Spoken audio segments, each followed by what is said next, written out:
Hey guys, welcome back to the show. If you're new, please subscribe. I really appreciate it. Now, what we're going to talk about today is how to join two ropes together for the purposes of rappelling. First of all, let me say I'm not an AMGA certified guide, but I do have many years of experience. I've been climbing since the late 90s.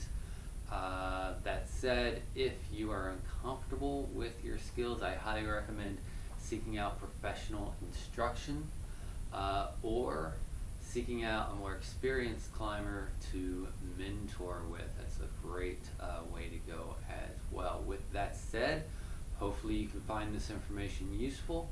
And so let's get started. So the AMGA and the UIAA recommend 3 different knots for the purposes of joining 2 ropes together. I'm going to show you all 3 of those, why you might choose one over another, and what the benefits and pros of them are. Now, when might you need to do this? So if you are climbing a route and the route is longer than half the length of your rope, you may do what's called tagging. So you may tag another rope behind, tied typically to your belay loop, and when you get to the top of the route, you're going to join those 2 ropes together. Or if you're climbing with half ropes or twin ropes, you would tie your 2 ropes together before rappelling.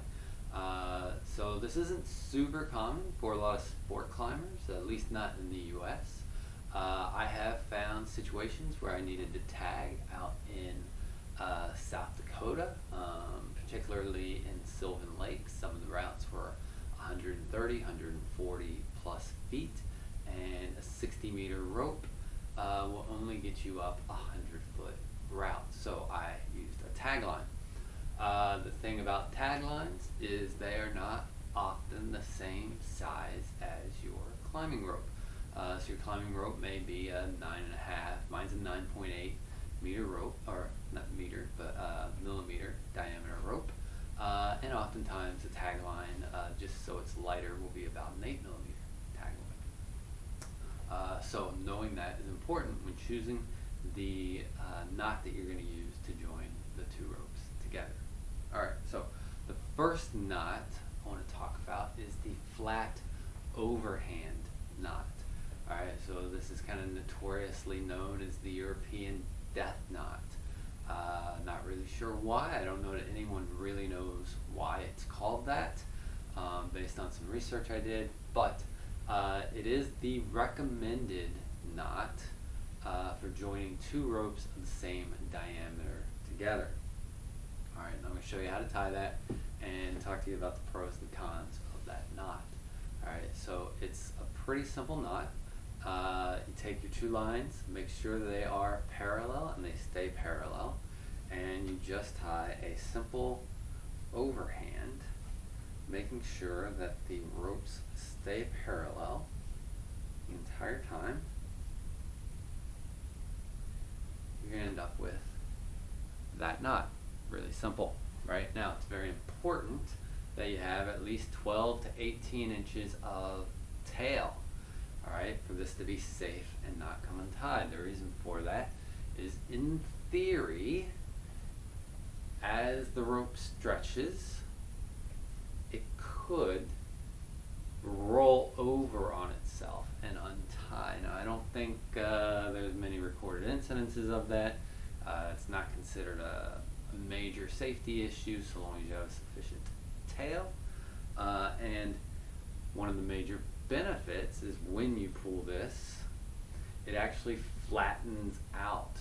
Alright, so it should go over protrusions and bumps in the rock quite well without snagging. It's also a very low profile knot, so if you are trad climbing in cracks, it's less likely to get stuck in a crack than other knots. Now, if you're like me and you don't particularly care for something called the European death knot, there are 2 other options.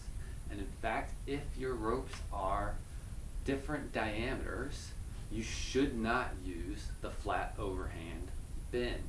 All right, let me repeat that. You should not use the flat overhand bend if your ropes are two different diameters. Instead, what's recommended by the AMGA and the UIAA is one of two knots. The double fisherman's knot, which we all know how to tie. Okay.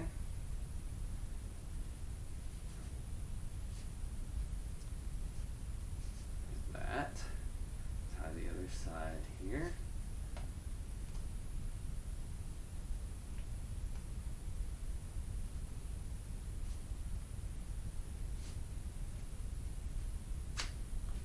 Okay. As so, indicated typically by the double X's. That's how you know you've tied it right. Okay. Now, you need again to make sure you have a good 8 to 12 inches of tail on those knots at a minimum. Okay. And this is how you can join two ropes together that are a different diameter. Now, a couple things to be said about this. I do not use it, and the reason for that is that it is extremely difficult to untie once it's been weighted. Okay. And I find that it's really good for slinging gear, right? Because the knots basically weld themselves over time. But for rappelling, once you weight this knot, it's a huge pain to untie. Another downside to this knot versus the overhand bend is that it has a higher profile. So it can be more susceptible to getting stuck into cracks. That said, if you are joining ropes of two different diameters, this is definitely a viable option. Okay, so let me untie this and then I'll show you the knot that I use. Now, it has some pros and it has some cons. What I use is called the Flemish Bend. So the Flemish Bend is essentially a bend made from a figure 8 knot.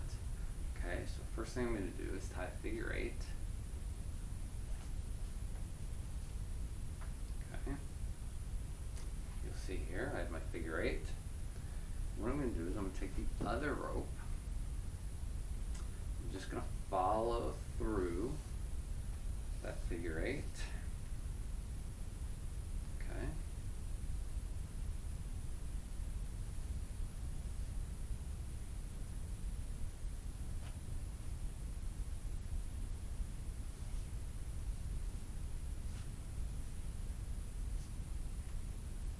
Tighten up all the strands. You'll see this is called a Flemish Bend. Now, to tie the Flemish Bend, you need to put some sort of safety on both sides. For that, I will use my fisherman's knot. Okay.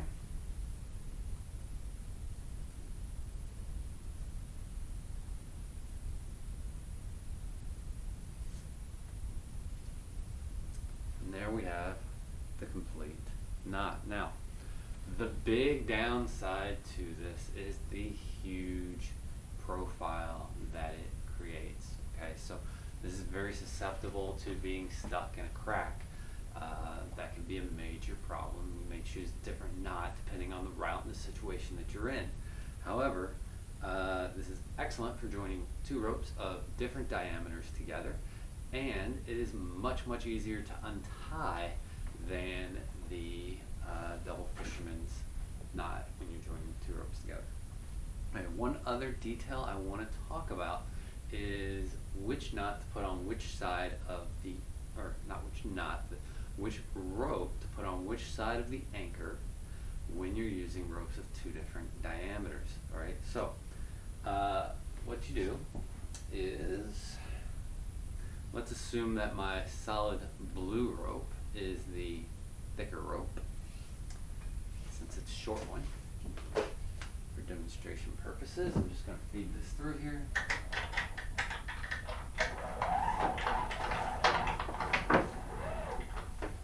Okay, now I've got my rope through anchor. My blue and white stripe rope is my smaller rope. Alright, I want the knot to be on the side with the smaller rope diameter. The reason for that is if I'm rappelling, it is more likely that the smaller diameter rope might slip more through my belay device or my rappel device than the thicker rope. Okay, so if that rope slips, alright, it's not going to continue to slip in a big loop. It's just going to slip until the knot jams at the anchor. So you want your thinner rope to be the side that the knot is tied on. Okay, when you're joining ropes with two different diameters together. If you're just using the flat overhand bend, then this is not a critical issue because your ropes are the same diameter. Alright, that's all I've got for you. I hope that's useful. Be careful out there. Practice this. Make sure you know these knots. Accidents happen most often during rappelling, so it's super critical that you really are confident in what you're doing. If you have any questions, put them in the comments. I'll be happy to answer them. Hope that was useful. Please subscribe. I'll see you guys next time.